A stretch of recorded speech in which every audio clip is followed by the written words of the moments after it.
प्रभु की इच्छा से ही सब होता है। मानव के इच्छा से, उसके संकल्प से बहुत सी चीज़ें लोग मनमानी कुछ करते हैं तो पूर्ण नहीं होता है, परंतु प्रभु इच्छा तत्काल, भगवान की इच्छा होती है तो उसी समय सारा संविधान बन जाता है। इसीलिए कभी हमारे एक बड़े प्रेमी थे बेचारे यहाँ के भक्त बिंदल जी, स्वर्गवासी बिंदल जी, वो उनके सामने, अब कहने में अच्छा ही है, कभी ऐसा एक स्वप्न हुआ था। प्रभु ने कहा था हम पधारेंगे, उस विषय को उनको बताया गया था। वो बड़े तत्पर होकर के उन्होंने श्रवण किया, सुना, और फिर इसके बाद इसका सब धीरे धीरे सब कुछ इसका शुभारंभ होने का क्रम बनते गया। आज इस क्रम में आ गया है। भगवान की इच्छा होती है तो सब कुछ होता है।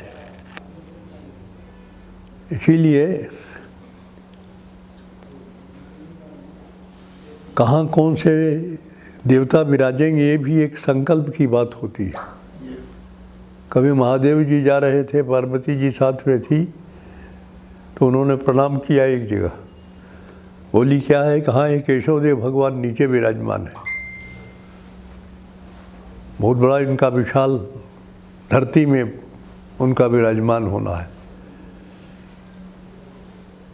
देखो देवता लोग चलते हैं, उनको मालूम रहता है।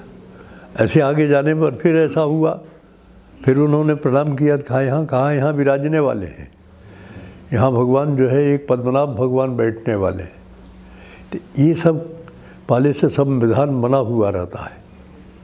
मानव अपने ठीक है अपने उपाय करता है, परंतु ये सब विधान सब बना हुआ है और सब वैसा समय से होता है। इसीलिए ये इतना बड़ा जो एक बृहत अच्छा अद्भुत काम होने जो जा रहा है, ये प्रभु की इच्छा की बात है। आप लोग सब लोग सहयोगी हैं, आप लोगों का बड़ा अच्छा संकल्प है। यहाँ वाले भक्त और आसपास वाले बड़े हमारे अच्छे हैं लोग, इन लोगों का भाव सबका अच्छा है, सबके हार्दिक जो अद्भुत भावनाएं हैं, ये सब इसमें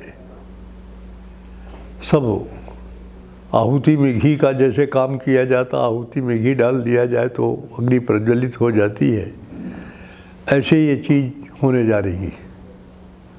अब ये 2 फरवरी से प्रारंभ होगा प्रतिष्ठा का कार्य, भगवान के पधारने का, यहाँ बुलाने का कार्यक्रम आरंभ होगा। साउथ से दक्षिण से बड़े बड़े विद्वान लोग आ रहे हैं, वृंदावन से भी कुछ बहुत से विद्वान और भी जगह से लोग आ रहे हैं, आएंगे। और ये 6 फरवरी को बसंत पंचमी है, उस दिन इसकी प्रतिष्ठा की पूर्ति हो जाएगी, भगवान विराजमान हो जाएंगे। भगवान की कृपा से सारी प्राय तैयारी हो रही है, हो गई है, सब भक्त लोग हमारे कर रहे हैं। ये प्रभु सबको शक्ति देते हैं, सब लोग करते हैं। तो ये क्रम ऐसा ही है भगवान के विराजने का, तिरुपति धाम का।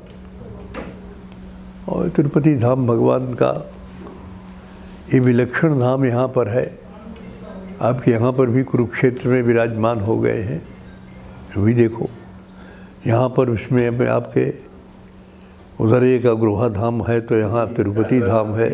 यहाँ बीच में कहते हैं रास्ते में बहुत से ऐसे धाम बने हुए हैं। तो ये रास्ता भी जो है एक बड़ा विलक्षण मार्ग है।